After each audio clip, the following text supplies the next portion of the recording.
Welcome back to the Ed Show. You know, when it comes to President Obama's foreign policy, the right wing refuses to give him any kind of credit.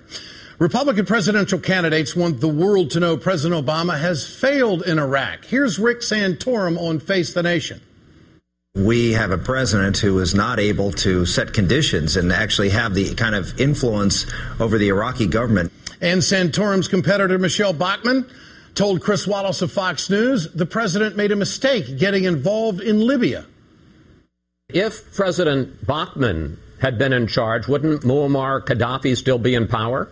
Well, he may be, but I stand by that decision. I think it was wrong for the United States to go into Libya. These no-chance candidates have nothing to lose and little at stake when they make these type of accusations. But when Republicans are serious about hammering the president's foreign policy, they send the trained attack dogs in. At a time when we need troops in Iraq to secure the place against intervention by Iran and the bad actors in the region, we're going to go into 2012 with none. It was his job, the Obama administration's job, to end this well. They failed. Senator Lindsey Graham, will you do a one-on-one with me? You know you're wrong on that. You're an Air Force judge. We deserve better as Americans. Also said the president failed in Libya by not ending the operation sooner. His point was echoed by another senior Republican. If we had imposed the no-fly zone, if we had used the full weight of American air power, we would not have, this conflict would have not been prolonged as long as it has. John McCain and Lindsey Graham. Well, they say President Obama took too long in Libya, where a dictator was removed in 7 months and no American lives were lost and we spent $2 billion. Meanwhile, they say the Iraq war should continue with no end in sight. Let's bring in Colonel Lawrence Wilkerson, former Chief of Staff under Colin Powell, and currently the Pamela Harriman Visiting Professor at the College of William & Mary. Colonel, good to have you with us tonight. Thanks for your time. Thanks for having me, Ed, and welcome to 8 o'clock. Thank you, sir. I appreciate your time. I hope you can join us quite often. I find it very interesting that the Bush and Cheney administration officials have been awful quiet about the recent developments of the weekend, about the Iraq withdrawal. What do you make of it? Well, this is interesting. I think this is one of the first times we've come together as a government. After all, we've got a Democratic president executing the plan completed by a Republican predecessor. He's doing exactly what George W. Bush had planned to do. What did you make of Senator Graham's comments right there? Senator Graham and Senator McCain and others like them are in the political campaign mood. They can say anything idiotic. It's the neoconservatives that bother me.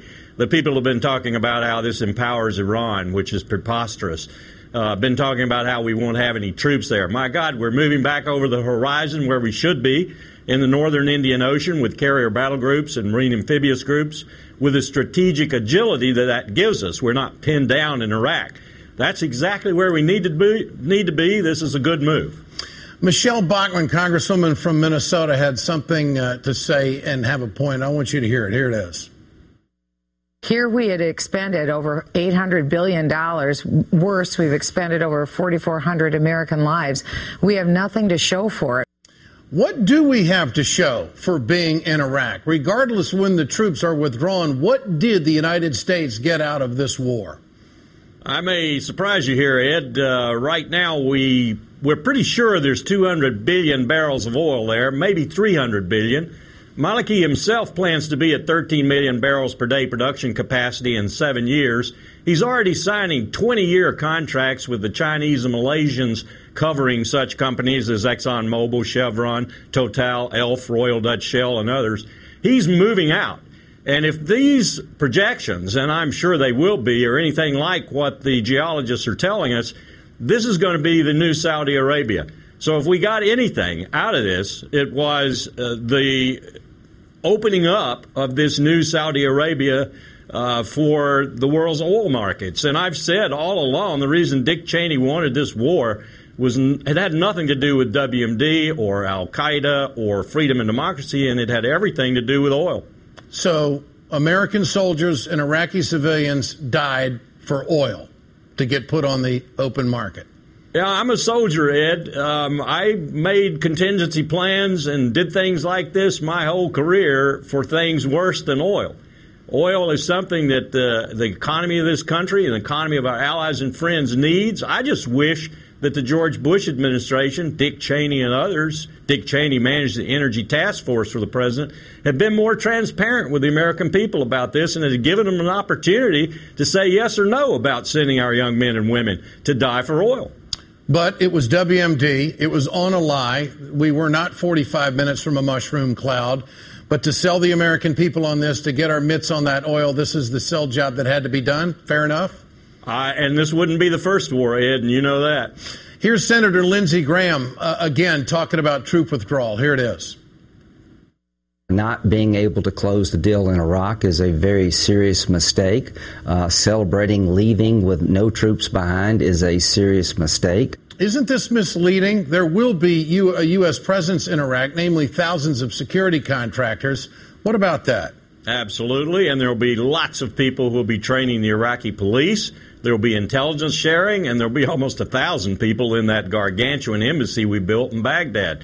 And as I said before, 31 years in the military here, Ed, we want our forces strategically agile and at sea, offshore balancing it's called, where they can move in places other than just Iraq.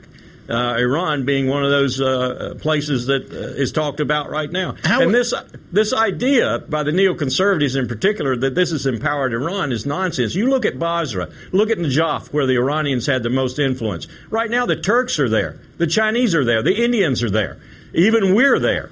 The Iraqis don't like the Persians. They don't like doing business with them. They won't buy their shoddy products, which the sanctions that we've imposed on them have had a hand in causing. So the Iranians they have not got the upper hand. We gave the Iranians the upper hand strategically by taking Saddam Hussein out.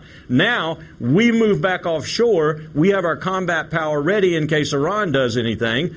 And the Iraqis run their own country. And if you want to build nationalism in Iraq, that's the way you do it. You don't stay around. Right now, we're the biggest impediment to nationalism being built in Iraq. And I've got to ask you one question about Libya. How well did the president play it, and where do we go from here?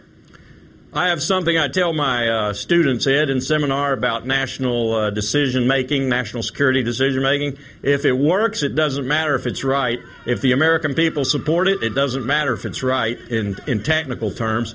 If it's a success, it doesn't matter if it was right in technical terms. This was a success. The president is empowered by it. Colonel Lawrence Wilkerson, always a pleasure. Thanks for joining us tonight. Appreciate it. Thanks for having me. Coming up, the Ghouls and Goblins at Fox and Friends are pushing a new phony culture war. The latest trick puts them in the zone. And the people of Wisconsin have suffered many injustices this year. But the latest may have come on the football field on Saturday. We'll give the Wisconsin-Michigan State game some further review in the playbook.